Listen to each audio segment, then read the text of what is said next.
I said her name out loud in front of the whole crew, and one word too many rode along with it. Before I could even think about taking it back, I realized the radio was still open, and every single headset on that floor had already heard exactly what I said, word for word, no way to unsay any of it. My name is Malachi Reyes, and I coordinate logistics at a furniture warehouse just outside Dayton, the kind of job where nobody claps for you when the trucks roll out on time, but everybody notices the one time they don't. I show up before the overhead lights even finish flickering on. I check every shipment twice, sometimes 3 times, because a mistake with my name attached to it has always felt like it weighs more than the same mistake with somebody else's name on the paperwork. I learned that lesson the hard way, back when I was 22 and too proud to ask for help I actually needed. My grandmother raised me in a house where nobody had much money and everybody had a job to do. And she used to tell me the work speaks when you can't find the words, and for most of my life, that was the only kind of speaking I ever fully trusted myself to do without stumbling over it. Here's the part I don't love admitting to strangers. I stutter. Not constantly, and not so badly that most people clock it in the first 5 minutes of meeting me. But when I get nervous, or when something starts to matter to me more than I want it to, the words back up in my throat like 18-wheelers stuck at a loading dock with nowhere left to go and nobody directing traffic. Some of the guys on my shift think that's funny. They call me jammed when they figure I can't hear them from across the floor, and the truth is, I hear every word of it. Every single time. I stopped correcting people a long time ago, somewhere around my 2nd year here, because it's easier to just let the joke pass through the room like a draft than to stand there proving I can talk fine, thank you very much, when the words simply refuse to cooperate on command in front of an audience. That Friday started off like any other Friday on paper. Inventory day, radios crackling with static, forklifts beeping in reverse out past the loading bay. Naomi Whitfield only comes down from the corporate office once a week for the numbers, and that week it happened to land on a Friday, which meant I had been quietly looking forward to it since somewhere around Monday afternoon, without ever once admitting that out loud to another living soul in this building. I was walking a manifest out loud, half to myself and half into a radio. I was 100% sure was off, and somewhere in the middle of counting crates near the East Dock, I said something about her that was never, not for 1 second, meant for anyone's ears, but my own.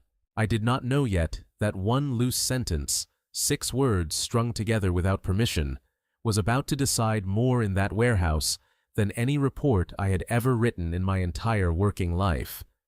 If you like stories that start with someone saying the truth by accident, stick around, because this one only gets messier from here. Naomi and I met the ordinary way, over a spreadsheet that didn't match the crates sitting on my dock. She came down from the corporate office with a clipboard and a look on her face that told me she'd already caught somebody lying to her earlier that morning, and I remember thinking, very clearly, that I did not want to be the second person who lied to her before lunch. I walked her through every discrepancy line by line. No shortcuts, no smoothing anything over, no excuses dressed up to sound better than they were. By the time we finished, she looked at me like she was recalibrating something in her head, adjusting whatever assumption she'd walked in with. That was 6 weeks before the radio incident. Neither of us knew yet that one ordinary Friday inventory check would ever grow into something either of us would spend the rest of our lives remembering in detail. Back then, she was just the sharp-eyed woman from corporate who caught every discrepancy before it caught her, and I was just the coordinator who happened to keep his paperwork cleaner than most. After that first day, she started finding reasons to come down more often than the job strictly required of her. At first, I told myself it was because our numbers were the cleanest on her whole route, the least amount of headache for the most amount of paperwork, and maybe that part was even true.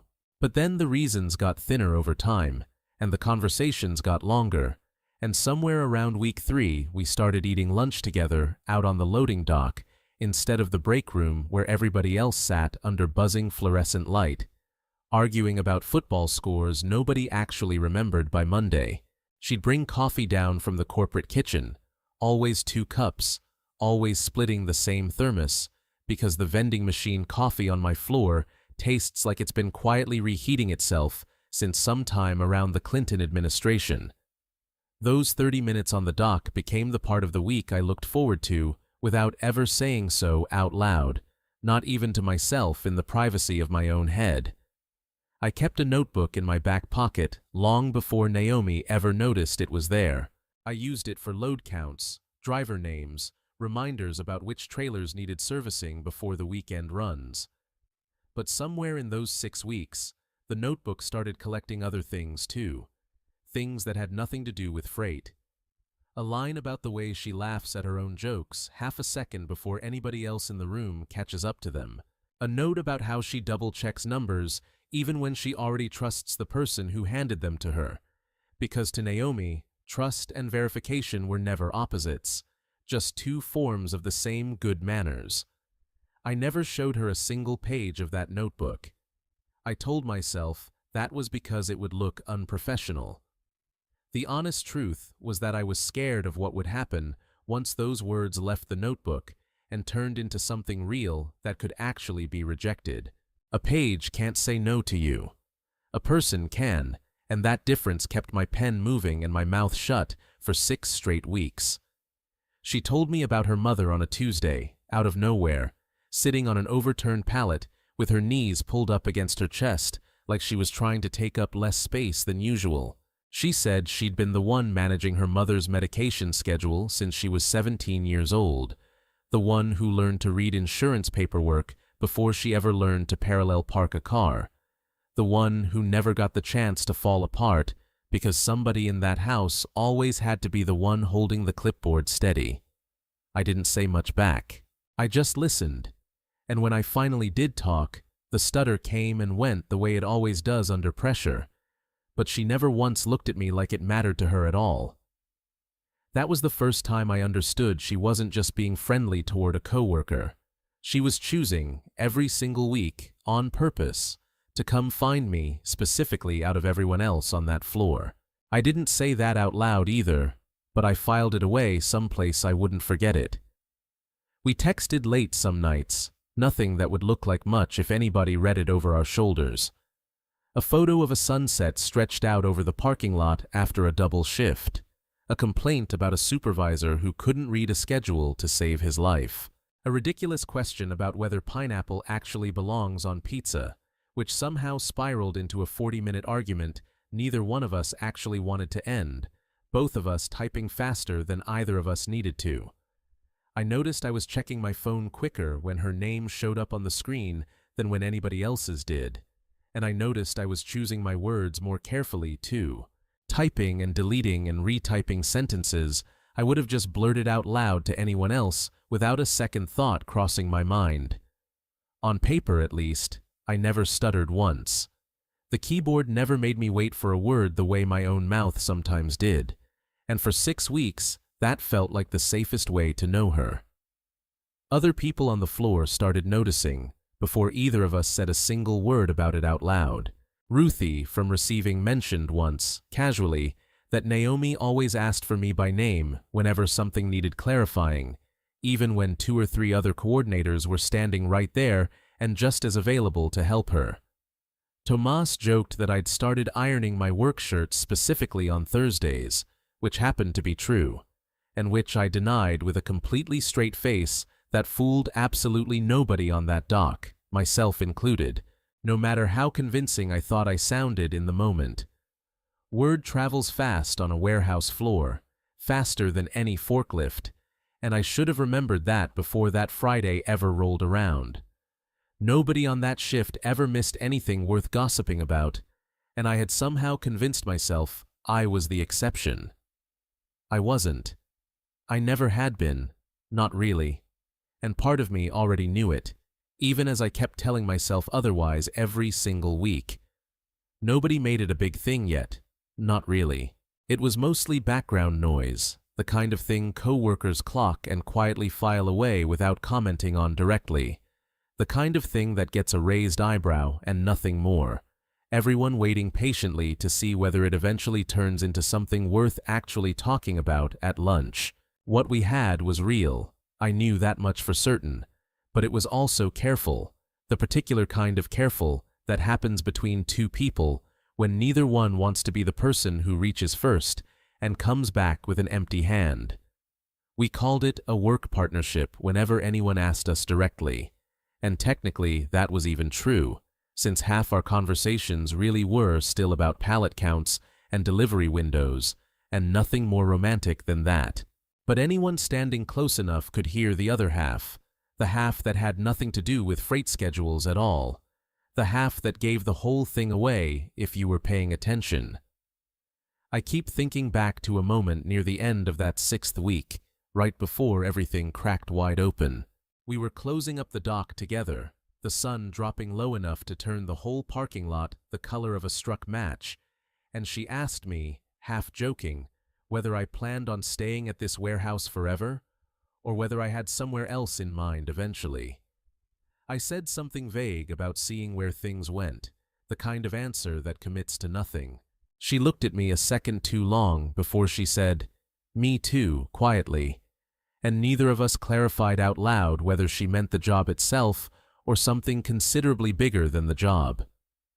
I drove home that night wondering which one she actually meant, and wondering whether I would ever be brave enough to just ask her directly instead of circling the question from a safe, comfortable distance like I always did.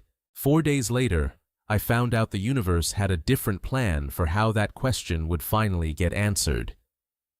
Derek Voss ran second shift on the far side of the building, and for most of those 6 weeks, he'd been little more than a name on a schedule to me, somebody I nodded at during handoffs, and otherwise never thought about twice. He'd been angling for the regional manager opening for over a year, mentioning it in meetings whenever he could work it into a sentence, reminding anyone who'd listen that he had seniority on his side, even though seniority and competence had never been the same thing on that floor.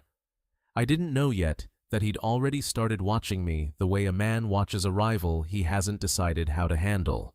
I was too busy noticing Naomi to notice Derek noticing me, and that turned out to be a mistake with a longer memory than I expected. Looking back now, I can see exactly where his patience started running out, even though at the time it looked like nothing more than an ordinary man doing an ordinary job. It was Ruthie, of all people, who told me later that Derek had asked around about the promotion list, fishing for names without asking directly, the way people do when they already suspect an answer they don't want to hear. My name kept coming up. I'd been informally floated for the regional slot by our plant manager a few weeks earlier, nothing official yet, just a conversation over coffee that wasn't supposed to travel anywhere. Somehow it traveled anyway. Derek heard it from somebody who heard it from somebody else, and by the time it reached him, it had curdled into something that sounded, in his head at least, like a threat aimed squarely at everything he'd been counting on for over a year of quiet campaigning. A man like Derek doesn't forget a threat easily, and he definitely doesn't forgive one without making somebody pay for it first. He'd spent a decade climbing that particular ladder rung by rung, and the idea of a quieter man walking past him on the way up must have felt like a personal insult he couldn't let stand unanswered. Naomi and I kept building what we'd built, mostly unaware that anyone was keeping score. We started a small ritual without ever naming it as one, splitting a candy bar from the vending machine every Friday afternoon, half for her, half for me. Always the same brand because changing it felt like it would jinx something neither of us wanted to say out loud yet. It was a small, dumb ritual, the kind that means nothing to anyone watching from outside and everything to the two people inside it. She started leaving her clipboard on my desk on purpose some days, an excuse to come back for it later in the afternoon, and I started noticing myself finishing tasks faster on Fridays, like some part of me was clearing space for her before she'd even arrived, rearranging my whole week around 30 minutes I hadn't earned the right to name yet. One Thursday, in a supervisor's meeting, Derek made his first real move, though I didn't clock it as a move at the time. He raised a concern, dressed up in careful corporate language, about favoritism affecting objectivity in operations reporting, never naming names, but glancing my direction just long enough that everyone in the room understood exactly who he meant. Our plant manager brushed it off as nothing, said the numbers spoke for themselves, the same way they always had, and moved the meeting along without giving Derek the reaction he'd clearly been fishing for. Derek nodded along like a man who had already lost this round, but had no intention of losing the war it belonged to. Derek didn't argue. He just wrote something down in his own notebook, the kind of gesture that looks harmless until you understand what it actually means. I found out much later that his notebook and mine had never once been used for the same kind of purpose.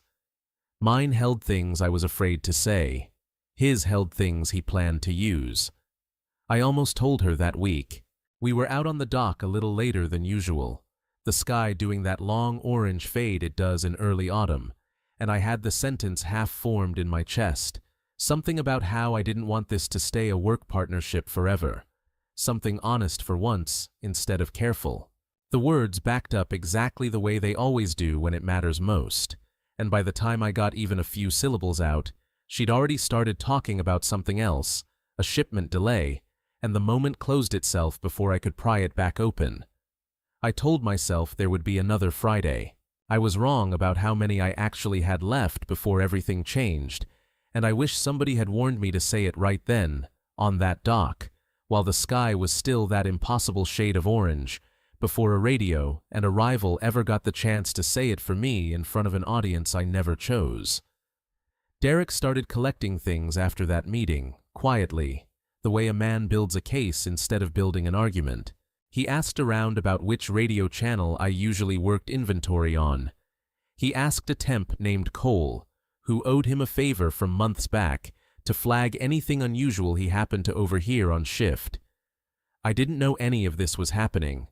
I was too busy rehearsing sentences I never said, too busy watching Naomi's car pull into the lot every Friday morning like it was the only good thing scheduled that week. If I'd looked up even once, I might have noticed Cole watching me with a little too much interest for a temp who barely knew my last name, taking mental notes for a supervisor he wanted to impress more than he wanted to be honest with me. The way ambitious young guys sometimes trade loyalty for a shortcut without fully understanding the price of it. The Friday of the radio incident, Derek was working a rare daytime shift, covering for someone out sick, positioned close enough to a spare headset to catch every word that came through open air. I found out afterward that Cole had mentioned to him, offhand, that I always seemed a little different around inventory day, a little more careful with my hair, my shirt, my tone. Derek didn't need much more than that. He was already listening when I said her name into a radio I thought was dead, and unlike everyone else laughing along that morning, Derek wasn't laughing at all. He was recording, calm and quiet, holding his phone low against his hip where nobody would think to check, patient in a way that should have scared me more than it would have if I'd known about it right then, saving the audio like a man saving up for something expensive he intended to spend all at once. By the end of that same day, Derek had the audio saved on his phone, the joke replayed and slowed down, and studied like evidence instead of a moment that should have stayed small and human. He didn't confront me. He didn't even mention it out loud to anyone on my shift. He just filed it away next to everything else he'd been quietly gathering for weeks, waiting for the moment it would do him the most damage, and somewhere underneath his calm, professional face, I think he was almost grateful I'd handed him exactly what he needed without him having to lift a single finger to get it. All he had to do now was choose the right room, the right audience, and the right moment to make it count, and Derek was never a man in a hurry when patience could do the damage for him instead, which is exactly why what came next hit so much harder than anything sudden ever could have. Derek called the meeting for a Wednesday, 2 weeks after the radio incident, framing it as a mandatory all-shift briefing on communication standards, the kind of dull announcement that usually gets a collective groan and nothing more from a room full of tired warehouse workers. Nobody thought much of it walking in. We'd sat through plenty of dull briefings before, the kind where you count ceiling tiles and wait for the coffee break to arrive. The break room smelled like burnt coffee and floor wax that morning, the metrics board still up on the back wall behind Derek, numbers from last quarter nobody had bothered updating in weeks. Naomi wasn't there yet when it started. She was finishing up a meeting at the corporate office, running late by her own account, and some small, stupid part of me was almost relieved about that. Like her absence somehow bought me a few extra minutes before anything bad could actually happen in front of her. Derek stood at the front of the room with his phone in one hand and a folder tucked under his other arm, and something about his posture told me before he said a single word that this had nothing to do with communication standards at all. He said, slowly, that he needed to address a conduct matter affecting workplace professionalism on the floor. He said it the way a man says a sentence he's rehearsed in front of a mirror more than once, savoring every syllable of it like he'd been waiting weeks for this exact audience to hear it delivered just right. Then, without asking anyone's permission, he pressed play on his phone and let the room hear exactly what he had been sitting on for 2 weeks straight, patient as a man laying bricks one at a time until the wall was finally tall enough to trap someone behind it. The folder under his arm, I learned later, held printed copies of the same audio transcribed word for word, ready to hand to whoever in HR eventually asked for documentation. My own voice filled the break room, tinny through a cheap phone speaker, saying her name, saying future wife. 6 private words turned into a public exhibit for 30 people to chew on. Someone laughed. Someone else went quiet fast, sensing the room had shifted into something uglier than a joke, something with teeth in it now. I stood there frozen, watching my own private words turn into a spectacle I had no way of stopping. I felt my face go hot instantly. I tried to explain myself, and the words came out broken, stuttering, exactly the way they always do when an entire room is watching and waiting for me to fail. I said it wasn't what it sounded like. I said it was private. Derek talked right over me, calm and controlled, using words like inappropriate conduct and informal influence, like he'd practiced the phrasing in the mirror right alongside his opening line. Every stumble in my own voice seemed to confirm whatever story he was already telling the room.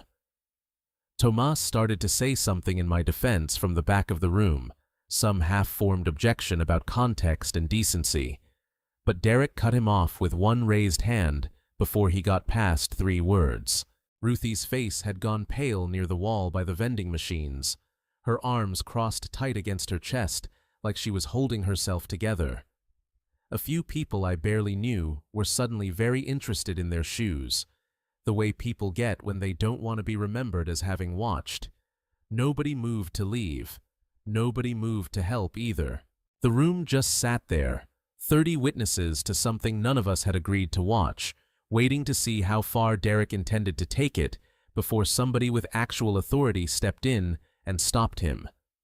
I scanned the doorway myself, half hoping our plant manager would walk through it, half hoping nobody else would witness one more second of this than they already had, both hopes canceling each other out until all that was left was the sound of my own heartbeat in my ears. Then the door at the far end of the break room opened, and every head in the room turned at once. Naomi walked in still holding her corporate badge against her chest, out of breath, clearly having sprinted straight from another meeting the second it let out. She stopped just inside the doorway, reading the room in half a second flat, the exact same way she read a spreadsheet that didn't match the crates, sensing instantly that something had gone very wrong before a single person told her what it was. Derek's phone was still glowing in his open hand. My face was still burning red. 30 people were still staring back and forth between the two of us, waiting, holding their breath without quite realizing they were doing it. The whole break room frozen in that particular stillness that only happens right before something breaks open for good. Even the ice machine in the corner seemed to have stopped its usual rattle, as if the whole room, appliances included, had agreed to hold still for whatever came next. She looked at Derek first, just long enough to measure him and whatever he thought he'd accomplished by dragging her into this room without asking her a single question first. Then she looked at me, and the room went dead silent. The kind of silence that presses down on your chest until you forget the ordinary rhythm of breathing, until 30 people become nothing but 2. Naomi didn't ask what happened. She didn't ask who said what, or why the whole room looked like it had been caught doing something it shouldn't have. She looked straight at me instead, steady, completely unshaken, the same look she'd given a stack of mismatched paperwork on the very first day we met, and asked one question loud enough that nobody in that break room needed her to repeat it a second time. "Is that still on the table?" I answered her without a single stutter. The first time in my whole life a hard sentence came out of me clean on the first try, no catch in my throat, no words backing up like trucks with nowhere to go. I said yes. I said every word of it was true, that I meant future wife, that I had meant it long before I ever said it out loud into a radio I thought was dead. The room stayed silent, but it was a different silence now, the kind that leans forward instead of holding its breath, the kind that waits to see what happens next instead of bracing for the worst. Naomi turned to face the room, and to Derek specifically, and said she had something to add before anyone finished deciding what this meeting was actually about. She said that for the past 3 weeks, Derek had been messaging her privately, asking her to report anything unprofessional she noticed from me, framing every request as looking out for the integrity of the operation, and nothing more. She said she'd found it strange from the very first message and saved every single one, because saving things she found strange was simply how she operated, a habit that had nothing to do with me and everything to do with who she'd always been. She pulled her phone out and set it flat on the break room table, screen up, so anyone who wanted to could read it themselves without her having to say another word. Our plant manager, who had slipped in near the door partway through Derek's opening speech without anyone noticing him arrive, stepped forward and asked quietly to see the messages for himself. While he read them line by line, an HR representative named Carol Ibanez, who happened to be on site that same day for an unrelated audit, mentioned that Derek's name had already come up once before, in an anonymous complaint filed 8 months earlier by a different employee, alleging pressure and inappropriate comments, a complaint shelved back then for lack of a named witness willing to go on record and put their name behind it. Sitting quiet in a file nobody had reopened until this exact moment gave it a reason to matter again. Naomi looked straight at Carol and said, plainly, that she was willing to go on record now, about both things, the messages, and whatever else needed saying to make this right. No hesitation in her voice at all. The same steadiness she brought to every spreadsheet she'd ever double-checked. Derek tried talking his way out of it anyway, his voice climbing higher than I had ever once heard it climb, insisting this was strictly about conduct and nothing personal, insisting I had used my position, insisting a dozen things that stopped landing the second Carol asked him to step into her office immediately. He was escorted out within the hour, suspended pending a full investigation into both the harassment complaint and his handling of a recorded conversation taken without consent from anyone involved in it. The room exhaled all at once, a sound none of us had planned. 30 people letting go of a breath they'd apparently been holding since the second that audio first played through Derek's phone speaker. Ruthie was crying a little, laughing at herself for it between wiping her eyes. Tomas clapped me on the shoulder hard enough to sting, grinning like he'd personally been waiting for this moment for weeks. Someone started a slow, awkward round of applause that nobody quite finished, too strange a gesture for a break room, but real all the same underneath the awkwardness. I turned back to Naomi, and this time I didn't wait for a question before I answered. I told her I'd been carrying that exact sentence around in a notebook for 6 weeks, too scared to say it out loud on purpose, and that some part of me was almost grateful the radio had said it for me first, because I never would have found the courage on my own in time to say it before losing my nerve again. She smiled, the real kind, the kind she never gave away for free to just anyone, and said the table had been open the whole time. She'd simply been waiting for me to finally notice it was there. A year passed, the way years do when you're finally paying attention to the good parts instead of bracing for the bad ones. I made regional manager that spring. The position Derek had spent so long circling never once landed near his name again after the investigation confirmed everything Naomi and that old shelved complaint had already suggested. Naomi took over operations leadership at the same building not long after, and some mornings we still argue about whose numbers get final say, a fight neither of us has any real interest in winning. We got married 4 months ago, in her mother's backyard, with folding chairs borrowed from the warehouse break room, and a playlist Tomas put together that was somehow worse than anyone expected, and perfect anyway. Ruthie cried through the entire ceremony, and then again at the reception when she thought nobody was looking, and I made a toast that stuttered right at the start, on purpose this time, because some habits are worth keeping even after they stop being a wound. The notebook still lives in my back pocket, though it holds different things now. Wedding vendor numbers.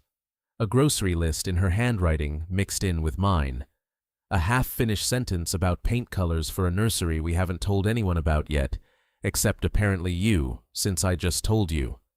I don't hide the pages anymore. She reads them whenever she wants, and I've stopped being scared of what happens when the words leave the notebook and become real, because I already know now, better than I know almost anything else, that the worst thing that ever happened to that notebook's secrets was also the best thing that ever happened to me. Some pages get to stay private. Some pages, it turns out, are only waiting for the right accident to set them free. I still catch myself checking the radio before I say anything important out loud, an old habit, half joke and half genuine caution, and Naomi still laughs every single time she notices me doing it.